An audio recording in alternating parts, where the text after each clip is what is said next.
What's happening to New Year's Eve? Tokyo, canceled. Hong Kong, shut down.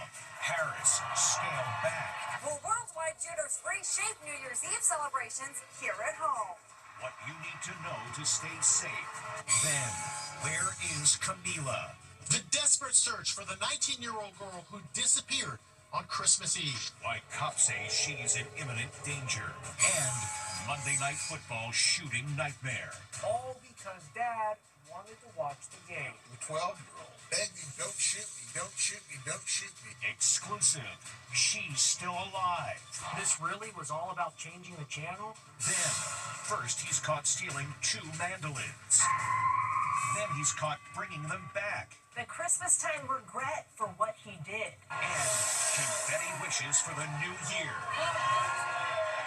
The handwritten messages on those little pieces of paper fluttering down on Times Square. I will be happy and wealthy. A happy marriage and life with my husband. Now, Inside Edition with Eva Pilgrim. Hello and thanks for joining us. Christmas is behind us and New Year's Eve is just 2 days away. While millions will be packed into Times Square for the iconic ball drop, a number of other celebrations around the world are being canceled for fear of another attack like we saw on Bondi Beach in Australia. Allison Hall is in Times Square with more. 2026 is just around the corner, but fear of terrorism is putting a damper on festivities around the globe. In the wake of the horrific attack by Islamic terrorists on Bondi Beach in Australia 2 weeks ago, the traditional New Year's Eve celebration in Sydney has been cancelled. In Paris, people are being told to steer clear of the traditional fireworks display at the Arc de Triomphe and watch it live on TV instead. In Monaco, a fireworks display on the Riviera has also been canceled. Also canceled or scaled back celebrations in Hong Kong and Tokyo. But nothing will stand in the way of New Year's Eve celebrations here at the crossroads of the world, Times Square, where 1 million revelers are expected. Thousands of police officers will be on duty, and undercover cops will be mingling amongst the crowd. Up on the rooftop, special teams will be looking out for snipers, and a squadron of drones will be keeping an eye on everything from above. I spoke with former NYPD detective Dave Sarney. Don't bring any big bags, don't bring umbrellas, don't bring any backpacks, alcohol, and the like, which you won't be allowed in. So just come here, dress warm, and enjoy the night. Okay. And if you see something, say something. Absolutely, that's the important part. Rehearsals are underway for that iconic ball drop, and the ball is brand new, with 5,000 Waterford crystal discs capable of complex light displays. Happy New Year! For the first time ever, the iconic Times Square ball will drop twice this year, once at midnight on New Year's Eve, and again at 12:04 a.m. to celebrate the U.S.'s 250th birthday. Now, a Christmas Eve mystery. What happened to this 19-year-old from San Antonio who just walked out of the house in her pajamas and never came back? Adding to the mystery, she left her cell phone and car behind. Jim Murray has the very latest. Where is Camila? The mystery deepens in the urgent search for the 19-year-old who disappeared Christmas Eve. Authorities are now proclaiming she's in imminent danger. The investigation is centered on several possibilities. Could Camila be the victim of human trafficking? Was she kidnapped? Did she leave on her own accord? Has she harmed herself? This is the last image of her, a grainy surveillance photo showing Camila not far from her home in San Antonio at around 7 a.m. on Christmas Eve. She's wearing her pajama shorts and a hoodie and appears to be looking for something in her car. Camila's family says it's not unusual for her to take morning walks alone, but what has authorities concerned is the teen left home without her phone, which they say is highly unusual for her. Here's Camila at her high school graduation and dressed in a blue gown, headed to her prom. Her friends sat down with Inside Edition. We really don't know what happened. We don't know where she went, who she could have gone with. Do any of you believe she would want to harm herself? She was always putting others before herself and always just spreading positivity. And I never would have thought that something like this would happen. Camila recently broke up with her boyfriend, Nate Gonzalez. Police have cleared him of any involvement in her disappearance. He spoke to her recently. She had mentioned that she was just going to be spending the Christmas holidays with her mother, who she lives with, and she seemed pretty excited about that. Right after our interview, Her friends went searching for Camila, joining dozens of volunteers who have been combing the neighborhood, even using drones. A prayer vigil was held, hoping for her safe return. A missing person report for Camila has been issued in Mexico as authorities fear she may have been taken over the U.S.-Mexican border. Meantime, her father says he has faith that his daughter will be found alive. It's an age-old fight between couples. One wants to watch the big game, the other anything else but sports. But this time, it turned deadly when a married couple got into an argument over watching Monday Night Football. He snapped, fatally shooting her and injuring his stepdaughter before taking his own life. Now, the heartbroken family is speaking with Stephen Fabian, including the injured stepdaughter, whose survival is nothing short of a Christmas miracle. It's being called the Monday Night Football murder case. Cops say this dad killed his wife in an argument about watching last week's big game. Jason Kenney was enjoying the San Francisco 49ers Indianapolis Colts clash at his home in Lakeland, Florida. He even posted this photo of the snacks he had set up for the game. Jason's been drinking during the evening, and he's watching his football team, the 49ers, play football. Well, they're having a good night. You're winning.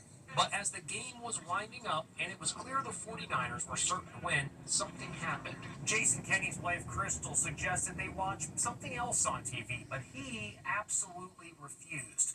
What followed was a terrible argument, and it ended with Kenney shooting his wife in the head and killing her. Cops say Kenney also shot his 13-year-old stepdaughter in the face and shoulder. Somehow, she survived. The bullet in the face hit her on the bridge of the nose, went straight up and out the top of her head. I spoke to the teen girl, whose survival police are labeling a Christmas miracle. She asked us not to show her face. She wouldn't change the channel to football because she wanted to watch another episode of Percy Jackson. Percy Jackson is a fantasy show streaming on Hulu. So this really was all about changing the channel? Yeah. I was repeating, please don't shoot me, please don't shoot me. Kenney's 12-year-old stepson escaped the violence and ran to a neighbor's home to call 911.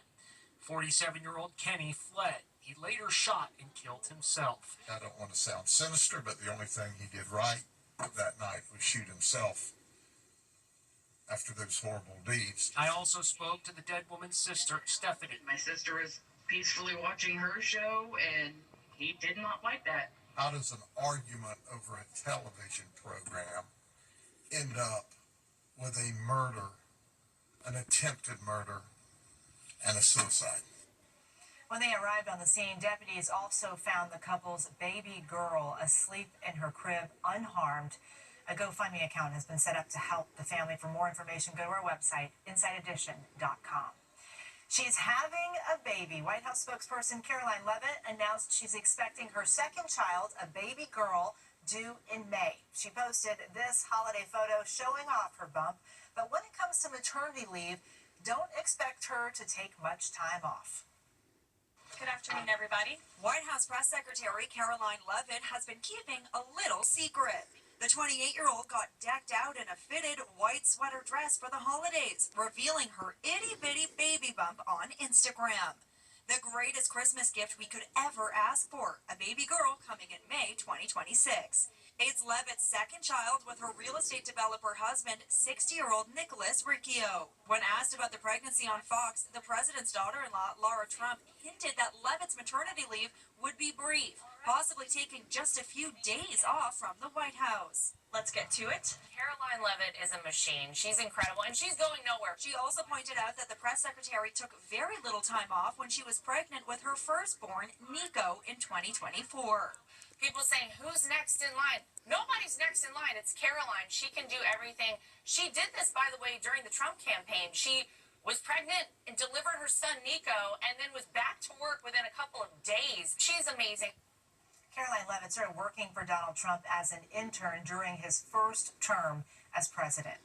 A thief caught on camera inside a music store stealing 2 pricey mandolins, but the store owner got the shock of his life when the guy was captured on security camera once again, this time bringing the instruments back. This dude is shopping at a music store when an instrument on the wall catches his eye. It's a gorgeous vintage mandolin. He's so taken by it, he snaps a photo on his cell phone. Moments later, he pulls the shiny mandolin from the wall, but he's not bringing it to the cash register to buy it. He stuffs it inside his jacket.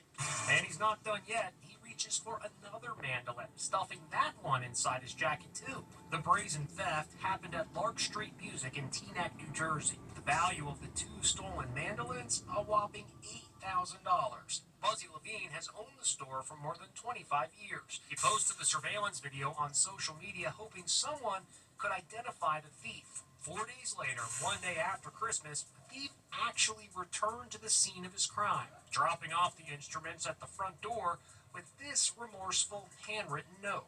Sorry, I've been drunk. Merry Christmas. You are a good man. I think that the reason he returned them was because the walls were closing in. I don't think it had anything to do with the holiday spirit. I think it was his spirit didn't want to go to jail. A happy ending that's music to our ears.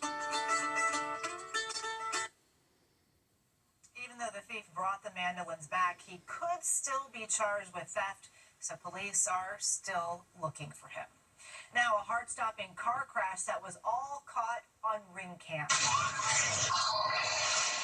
That's a black Corvette convertible losing control, hopping the curb, and crashing right into a fence, landing in a family's front yard. It happened in Palmetto Bay, Florida, early Christmas Eve.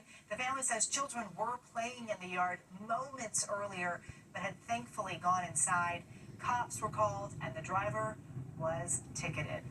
More than a ton of confetti will fall in Times Square right at midnight on New Year's Eve. And if you pick some of it up this year, you can read people's wishes for 2026.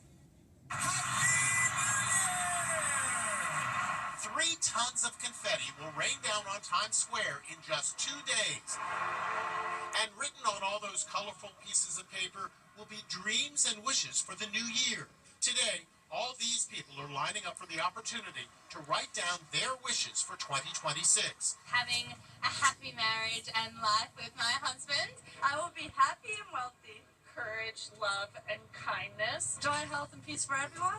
They drop it into boxes that will be poured out as 1 million revelers gather on Times Square. New house. New house. To have a puppy and to have more friends. Others post their hopes, dreams, and desires for 2026 on a wishing wall for all of us to get along.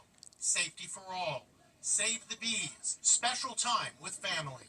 I'm hoping for great grades and to hopefully get an internship this year. Good health for our friends and family. Everyone to be happy. And here's a wish for the world we hope will come true in 2026. My wish is for health and happiness and kindness throughout the whole world. It's estimated over 1 billion people will watch the New Year's Eve ball drop in Times Square worldwide. We'll be back with much more Inside Edition after this. Next, Taylor and Travis's epic engagement. The shocker no one saw coming. The biggest newsmakers of 2025. From the wedding of the year to the trial of the year. And farewell to an icon, Brigitte Bardot, how she changed the world. Inside Edition with Eva Pilgrim. We'll be right back. Put your mind. From the historic naming of an American pope to Taylor Swift and Travis Kelce getting engaged to Amazon founder Jeff Bezos' star-studded Venice wedding, here are some of the newsmakers dominating the headlines throughout 2025. The year began with Donald Trump being sworn in for a second term as president. I, Donald John Trump. For the first time in 40 years, the inauguration was forced indoors due to freezing weather. Temperatures will be right around 19, 21 degrees. On the same day, former First Buddy Elon Musk caught heat after he made a gesture that some thought resembled a Nazi salute. He called the allegation a dirty trick from his enemies. In April, Pope Francis died, ending a 12-year reign. Habemus Papam. His replacement stunned the world. Our Mary Calvi was there. Cardinal Robert Prevost from Chicago became the first ever American Pope, now known as Pope Leo XIV.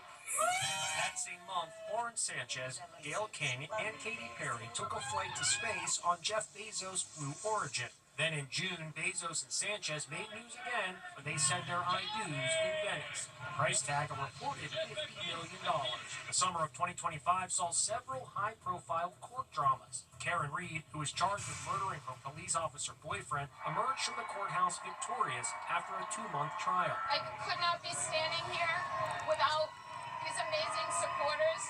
Luigi Mangione, accused killer of United Healthcare CEO Brian Thompson, also received surprising support from many Americans who contributed more than $1 million to his legal fund. Disgraced music mogul Sean P. Diddy Combs' trial drew major attention from around the world. Diddy was found not guilty of the most serious charges, but he was guilty of transportation to engage in prostitution. He's now serving a 50-month sentence in federal prison. In pop culture news, Taylor Swift and Travis Kelce got engaged. Fans freaked out. Oh my God, screaming, crying, growing up, Taylor Swift is engaged. This is so exciting. And in September, this video shook the nation like no other. Conservative activist Charlie Kirk was assassinated during one of his trademark events on a college campus. Following a 36-hour manhunt, Tyler Robinson was turned in by his family. Kirk's widow, Erica, touched the world when she forgave her husband's killer. I forgive him. And there was certainly a lot of interest in Charlie Kirk this year. Google just announced that he is #1 on their list of top trending searches of 2025. We'll be back with much more Inside Edition after this. Still to come. Farewell to an icon. Brigitte Bardot, how she changed the world.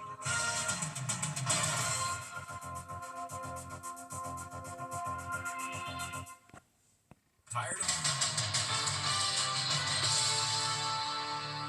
She was the original blonde bombshell. Over the weekend, news that Brigitte Bardot had died at 91, but her iconic images live on. She was just 22 when the gorgeous Brigitte Bardot became a global sex symbol. The French beauty oozed sexuality in her role as a sexually liberated woman in the movie And God Created Woman. Bardot's beauty and glamour ushered in a new age of sexual liberation. She was also credited with making the bikini a worldwide sensation. After starring in more than 40 films, Bardot suddenly disappeared from the movie industry at age 39 and set out to devote the rest of her life to animal rights. In her later decades, she mired herself in far-right politics and spoke out against Muslim immigration. She also made headlines when she called the Me Too movement hypocritical, ridiculous, and uninteresting. Despite the controversies in her later years, Brigitte Bardot will always be remembered as the blonde bombshell for the ages. And we belong together. Yes, we belong. What a life. When we come back, it's Mom's very first time skiing, and things definitely did not go as planned. Live CBS January.